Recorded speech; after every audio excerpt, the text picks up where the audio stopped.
Sisimulan na nga lilibutin ni Madam itong Singapore. Malalaman mo na talagang nasa ibang bansa ka ba. Amoy pa lang, alam mo nang wala ka sa Pilipinas.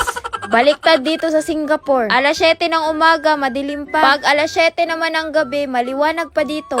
Sinabi nga nitong tour guide namin na si Ma'am Ricar, kakain muna daw kami ng breakfast. Dito nga daw kami sa McDo kakain. Syempre, go kagad kami. Akala kasi namin may kanin dito. Yun pala, pancakes at burger lang sila dito. Dito na talaga ako nang hina. Merienda lang naman yung pancake at burger. Uy. Hindi naman talaga yan pang breakfast. Eto na nga yung sinasabi ko. Part of Asia pa din naman yung Singapore. Bakit walang kanin dito?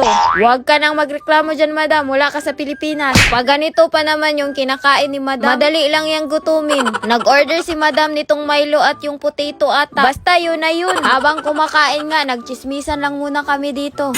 Habang itong tour guide namin nakipagbakbakan pa sa pagpapaganda dito. Sobrang mahangin pala pag umaga dito sa Singapore. Nakikita tuloy itong tinatagong malapad na noon ni Madam. Syempre, dahil turista lang naman kami dito, hindi talaga may iwasan na mawala ka ba. Kung sino-sino na lang yung pinagtatanungan namin, pakapala na lang talaga ng mukha ba. Hanggang sa nakarating na kami dito sa Sultan Mosque. Isama nyo na din to sa itinerary nyo. Nako, ang ganda pala dito. Nilibot talaga ni Madam yung bawat street dito. Pero hindi na kami pumasok sa loob ng Sultan Mosque. Bawal kasi tong suot ni Madam.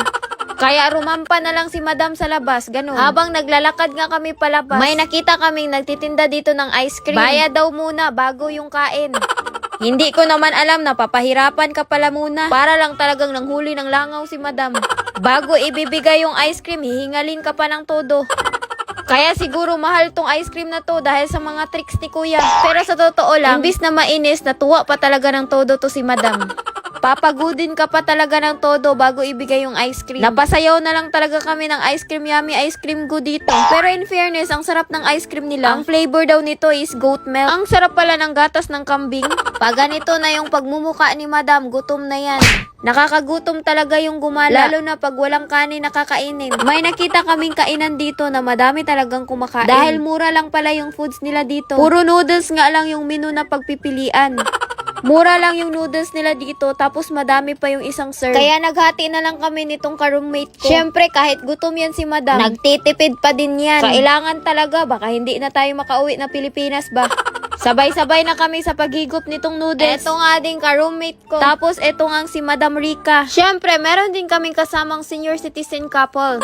Andito din si Madam Cargador at yung husband niya. Hindi din nagpapahuli tong tour guide namin. Medyo nahirapan pa nga sa pag-chopstick nitong hipon. Kinain na din ni Madam pati yung balat ng hipon. Pati din tong drinks, share din kami nitong ka-roommate ko.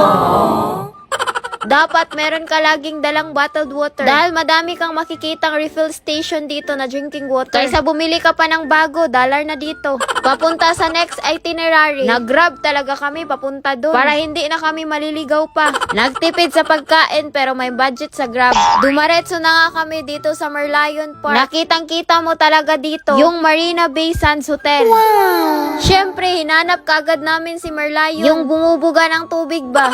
I-check ko lang kung unlimited ba talaga yung binubuga na tubig ni Merlion. Eto talaga yung isa sa mga sikat na tourist spot dito sa Singapore. Kailangang mag-attendance ka muna dito. Talagang mga ngalay talaga yung panga mo sa kakanganga. Madami ka pa talagang maiinom na tubig bago mo makuha yung perfect pose. Halos yung mga turista dito nakanganga talaga.